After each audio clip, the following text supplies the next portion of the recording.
Hi, it's Nero here from Investment Rise, and today I want to talk about how do you buy your first investment property the right way in 2023. In particular, I want to go through three aspects. Number one, where do you start? Now, that might surprise you, but I see so many people get it wrong at the very beginning that it takes them so long to then get back on track with their property investing journey. Secondly, I'm going to talk about the fundamental philosophy that I have applied to all of my property investments over the last 21 years that I've been investing in property, and now the last 13 years that I've been helping others invest in property. And the best part about this philosophy is once you understand how it works, it helps you avoid some very common but painful mistakes. And then number three, I'm going to give you some practical points that you need to analyze when looking at your next investment property or your first investment property, either way. So we've got a lot to get through. So let's begin by looking at where do you start? And let me tell you, this is where you don't start. You don't start by wondering, is this a good property? You don't start by wondering, is this a good area to buy in? No. Where you want to begin is first of all understanding your goals. Why are you looking to buy an investment property in the first place? Now, the immediate answer might be, well, of course, Nero, I want to create wealth and I want to do all these fantastic things. Sure, but let's drill down a bit further, because sometimes you might be thinking about buying an investment property that ultimately you want to live in the future. Now, if that's your goal, then it's a pretty simple process, right? What you want to look at is, well, where can you afford? Where do you want to live in the future? And then you buy that kind of property that you want to live in, and then you rent it out. Pretty simple process, okay? Or maybe you're thinking about buying a property where you want to get some rental income, but the real goal is to have it as a holiday home that you can enjoy for a certain amount of time every year. Well, if that's the case, you're going to focus on certain locations. Or maybe your goal is to say, look, I want to build wealth for the future. I want to have an asset base I can rely on. I want passive income so I've got more freedom, so I don't have to go to work or work as hard as I do right now. Well, if that's your goal, then things are going to be very different, right? So you need to get very, very clear on why are you investing? What is the goal behind the investment property? Because ultimately, a house is just bricks and mortar, right? It's not that exciting. It has to be a vehicle for something more. So get clear on why you're looking to invest in property. And then once you're clear on the end game, then you can be clear on where you start. And where you start is, yes, you want to get clear on what your borrowing capacity is, right? Because that's the key constraint. If the banks will only lend you a certain amount of money, then that's only what you can afford.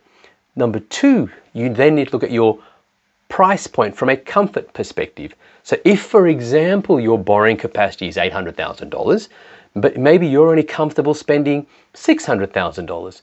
Well, if that's the case, that's your comfort point, right?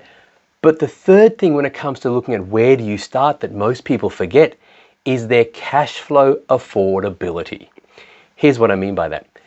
You could buy a $600,000 property that is potentially positively cash flowed, or a $600,000 property that's negatively cash flowed by, let's say, $500 a month, okay? Two very different cash flow profiles. And sure, the banks may lend you the same amount of money, but which one can you afford based on your current cash flow, right? So you need to get clear on, well, if you're going to buy a property that is slightly negative right now, and I'll explain why you might do that shortly, you need to be clear on, well, how far negative can you go? I spoke to a new client who's enlisting our buyer's agent services, and he said, look, I have approximately surplus cash flow of $2,000 a month. So therefore, I want to buy 4 properties at this stage based on his capacity. And he said, I want to be no more negatively cash flowed than $500 per month on each property, but I want properties with rising rent. So that's going to change in the future and the negative cash flow will change. Okay. I had another client who reached out for our buyer's agency service and they said, look, Nero, we've got the borrowing capacity, but we are worried a bit about our cash flow. We really want something that's neutral or if not positively cash flow. Okay, so you need to be clear on what's comfortable and what your cash flow constraints are. Once you know what your capacity is, your comfort level is, and your cash flow constraints are, then that's where you begin by looking at price points and going forwards from there. Okay? But once you start, the question is, well, how do you find these great areas to invest in? And this is where my fundamental property investing philosophy comes in, and it's this.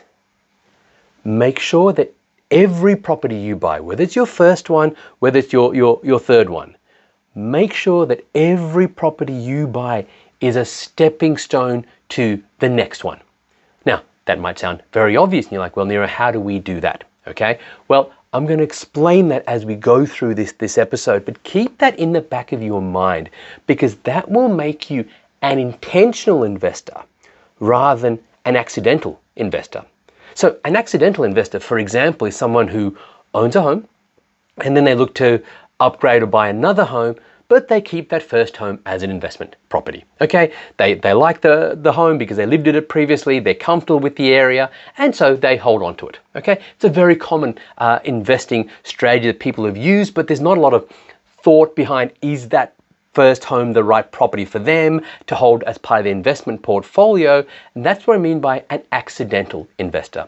But an intentional investor goes, well, if I'm going to buy this property, how is it going to help me buy the next one after that in a time frame that I am comfortable with? That question changes things. Because when you understand that, you stop asking, well, is this a good area to buy in? Should I buy in this area because my friends and family told me to buy there? Is this an area that I should buy in because I know the area or I live close by to the area, right? None of that. Instead, you start looking at some key data points, okay? And if you want a property to be a stepping stone to the next one, it has to have a few criteria. Number one, it needs to be in an area where rents are rising. Okay, because remember, the ultimate constraint on your ability to build a property portfolio is your borrowing capacity. All right, and so you need to be looking at areas where rents are rising so that your borrowing capacity can rise as well at some point in the future. Okay, now think about this. What's the biggest concern most people have when they buy an investment property? It's that they will buy a property and then they can't get it rented, all right? But when you apply the philosophy of, is this property going to be a stepping stone to the next one? And for that to happen, it has to be in an area where there's rising rents. You start looking at areas where there is strong rental demand. In fact, there's excess demand over supply. That means that you're buying in areas with very, very low vacancy rates.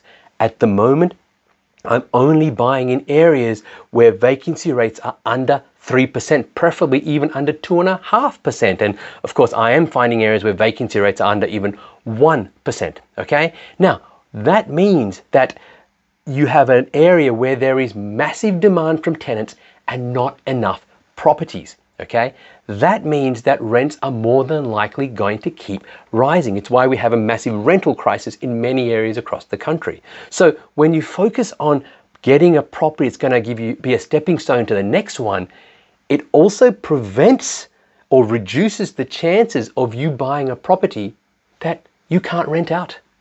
Okay, so that's the first thing. Focus on areas with strong rental growth, where vacancy rates are low, where rental demand is higher than supply. But then you also want to understand, well, how do I ensure this property is a stepping stone to the next one? Yes, rental growth is great, but you also want capital growth, right? You want to buy that property for, say, argument's sake, $700,000, and it's going to be worth $900,000 in a few years' time, so that you've got some equity growth to then tap into to buy your next one. Okay, and so what is it that determines capital growth? And this is the key point. If you've stayed with me until this long, it's this. Capital growth comes from excess demand from owner-occupiers over supply. Okay, now that's a very, very key distinction You want to be buying in markets where lots of people are looking to buy to live, and that there are more people looking to buy to live than available properties. Okay? Because as investors, we don't create capital growth. We ride the coattails of owner-occupiers who create capital growth. Okay? Think about what happened in the post-pandemic boom nationally. Okay? Yes, interest rates dropped, and what happened? A lot of people who were renting or who had smaller homes upgraded their homes, bought homes, and bought in areas to live in, and that's what caused property prices to rise. It's not as if investors created the boom. It's owner-occupiers who created the boom, and you want to be buying in areas where lots of people are looking to buy to live. And so you want to be looking at the owner occupancy rate. You want to look at, say, well, is it at least 50% in an area with a growing population, or is it more like 60% plus in an area where the population is roughly staying the same? Okay, so focus on owner occupancy rate. Once you know that, and you can see that there's demand from people wanting to live in the area, you know that the odds are that there's going to be some capital growth. But once you look at those two things, what are some of the other things you want to look at?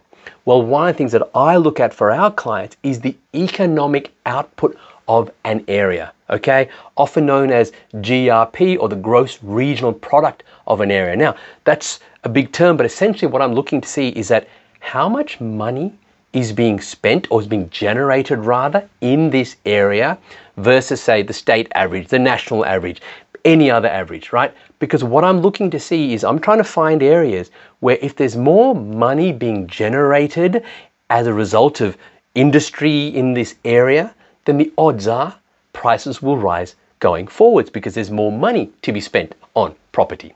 Okay? I'm also then looking at things like the economic vibrancy of an area. How good is council? Are they investing in enough facilities to keep upgrading the area? Because you see, another mistake a lot of people make is they think, there is new jobs coming in this area and that's going to create capital growth. No, no, no, no, no. That is not the case. Jobs growth creates rental growth. Because what happens if there's all these jobs being created, then people move into an area and they rent, okay? And so that can create a false boom because people think, oh, look, rents are rising, property prices are going to rise. And the problem is if those jobs are temporary based on temporary projects, think about, for example, what happened during the last mining boom. When those jobs end, all those tenants leave and property prices go backwards. Okay, so yes, you want jobs growth, but that's only the first criteria. You then want to see, well, is there enough investment happening in things like schools, hospitals, shopping centers, facilities to ensure that the area is attractive to live in?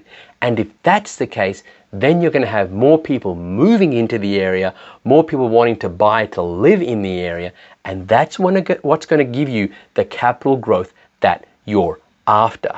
So if you can follow what I've said throughout this episode in a step-by-step manner, start with your goals, start with the 3 C's, your capacity, your comfort levels, your cash flow constraints, then start applying the philosophy of, is this property going to be a stepping stone to the next one, and go through the various criteria that I just mentioned, your odds of success have just gone through the roof. Hi, it's Nero here again, and thanks so much for watching.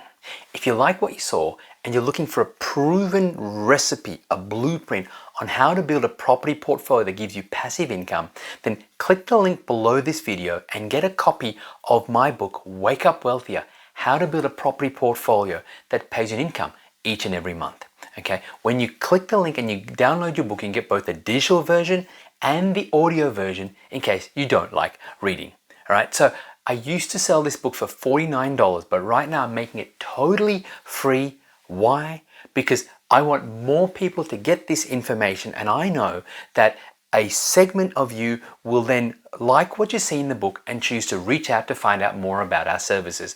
But even if you don't, if you're serious about building a property portfolio that pays your passive income, then you really want to get my book, Wake Up Wealthier. It contains the secrets that I have fine-tuned over the last 19 years. It's totally free for a limited time. Click the link below.